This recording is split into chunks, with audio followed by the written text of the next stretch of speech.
말씀 보겠습니다. 잠언 7장 6절에서 12절까지 말씀입니다. 같이 읽겠습니다. 내가 내 집 들창으로 살창으로 내다보다가 어리석은 자 중에 젊은이 가운데에 한 지혜 없는 자를 보았노라.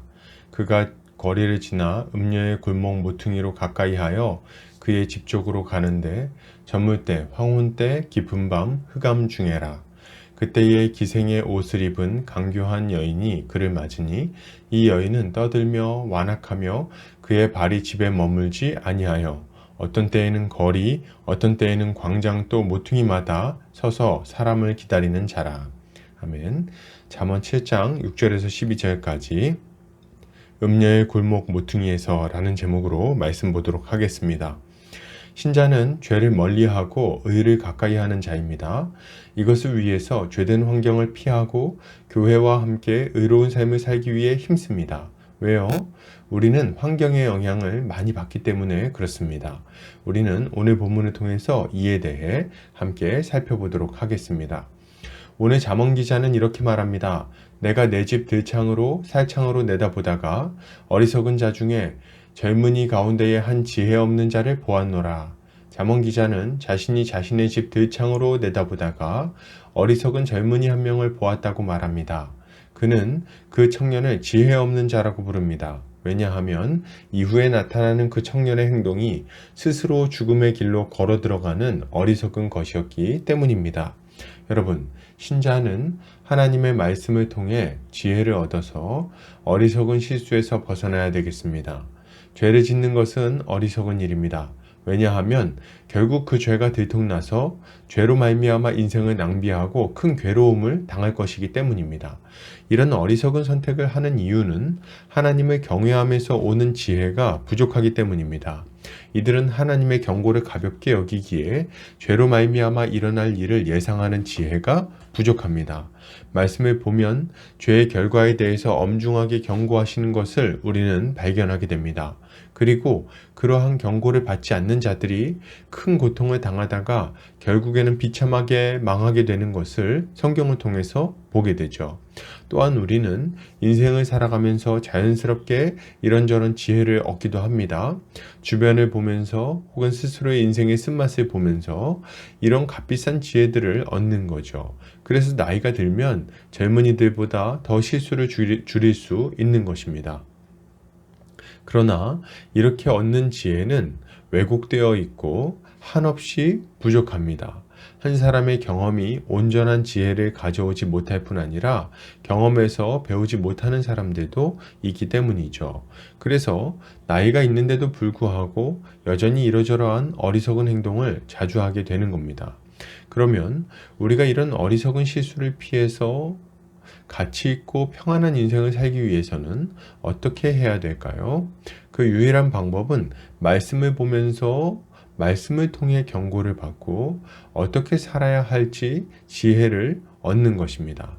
여러분, 하나님의 말씀을 통해 젊은 날의 어리석은 선택을 피해야 되겠습니다.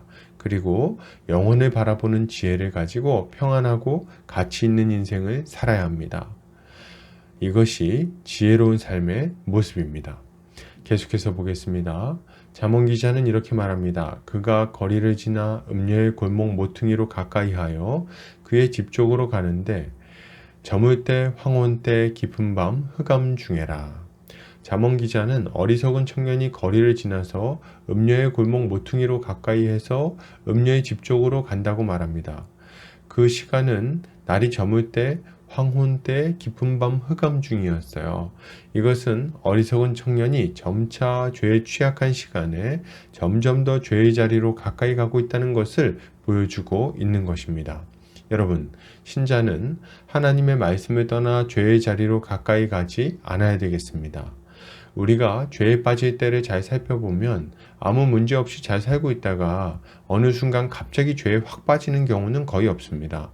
대부분의 경우는 죄를 짓기 쉬운 상황 속으로 점점 더 가까이 가다가 점차 죄에 빠져드는 거죠. 죄를 짓기 쉬운 시간에 죄를 짓기 쉬운 환경에 노출되면 우리는 자연스럽게 죄를 짓게 된다는 말입니다. 삼손의 일화를 보면 이런 것을 우리가 살펴볼 수 있습니다. 그는 나실인이었음에도 불구하고 사자의 시체 주변을 계속해서 맴돕니다. 그리고 거기서 나온 꿀을 찍어 먹기도 하고 그것으로 수수께끼를 내기도 하죠. 그는 술을 가까이 했고요. 이방 여인을 가까이 했습니다. 이렇게 점차 죄와 가까이 하던 삼손은 결국 하나님 앞에 큰 죄를 범하고 눈이 빠지는 비참한 지경에까지 이르게 되는 거죠. 우리는 이런 어리석은 행동을 하지 않아야 되겠습니다.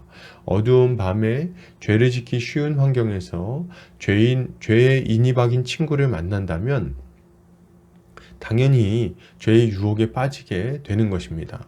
늦은 밤 어두운 술집에 앉아서 술을 멀리하겠다고 다짐하는 것은 어리석은 모습입니다. 그런 마음이라면 아예 가지를 말아야죠. 여러분, 스스로를 죄의 유혹에 쉽게 노출시키지 않아야 됩니다. 죄된 환경으로 가까이 가지 않아야 합니다. 스스로를 이런 환경으로부터 보호하는 것이 지혜로운 일입니다. 우리는 도리어 선을 행하기 좋은 환경을 만들고 그런 환경 속으로 점점 더 다가가야 되겠습니다. 말씀을 보는 모임에 동참하고 기도 모임에 동참하는 거죠. 이러저러한 선한 일에 또 힘쓰는 겁니다. 이런 환경 속에 우리가 계속해서 노출되고 그 안에 거할 때 우리는 안전할 수 있을 것입니다. 계속해서 보겠습니다. 잠언 기자는 이렇게 말합니다. 그때에 기생의 옷을 입은 강교한 여인이 그를 맞으니 이 여인은 떠들며 완악하며 그의 발이 집에 머물지 아니하여 어떤 때에는 거리, 어떤 때에는 광장, 또 모퉁이마다 서서 사람을 기다리는 자라. 잠언 기자는 어리석은 청년이 음녀의 집 근처를 지나갈 때 귀생의 옷을 입은 강교한 여인이 그를 맞이했다고 말합니다. 이 여인은 매력적인 옷을 입고 청년을 맞이하죠. 그런데 이 여인의 실상은 전혀 매력적이지 않았습니다. 이 여인은 떠들며 완악하며 이리저리 다니면서 음행을 하는 악한 여인이었어요. 이것은 우리를 유혹하고 넘어뜨리는 죄와 악인들의 실상이 어떠한지를 보여주는 것입니다. 여러분, 신자는 매력적으로 보이는 죄의 유혹이 실상은 패역하고 완악한 사망의 함정임을 알아야 되겠습니다. 우리를 죄 가운데로 끌어들이는 사람들이 있어요. 이들은 자신들만 죄를 짓고 살아갈 뿐 아니라 다른 사람에게도 그것을 권하며 살아가는 자들입니다. 문제는 이러한 악인들이 겉으로 보기에는 매우 매력적으로 보일 수 있다는 거죠. 그들은 부드러운 목소리로 유머 감각 넘치는 활기찬 모습으로 우리에게 다가올 수 있습니다. 인간미 넘치는 아주 괜찮은 사람으로 보일 수도 있는 거죠. 그러나 우리는 그들의 실상이 무엇인지를 잘 분별해야 됩니다. 그들은 하나님을 거절한 자요, 배약한 자요, 쾌락 사랑하기를 하나님 사랑하는 것보다 더하는 자들입니다. 그들은 하나님이 금지하는 죄를 거리낌 없이 범하며 다른 이들에게도 그것이 좋은 것이라고 말합니다. 그런 죄 좀 지으면 어떠냐고 말하죠. 이것이 인생의 재미라고 말하기도 하는 겁니다. 이런 자들에게 넘어가는 자들마다 비참한 마지막을 맞이하게 될 것입니다. 그러므로 여러분, 겉으로 보기에 좋아 보인다고 악인들을 따라가지 않아야 됩니다. 그들의 달콤한 목소리가 아니라 그들이 말하는 내용을 듣고 분별해야 돼요. 하나님의 말씀을 기초로 악인들의 유혹을 이겨내야 되겠습니다. 이렇게 할 때 우리는 죄악의 함정을 피할 수 있을 것입니다. 결론을 드립니다. 여러분, 신자는 하나님의 말씀을 통해 지혜를 얻어서 어리석은 죄의 길에서 벗어나야 됩니다.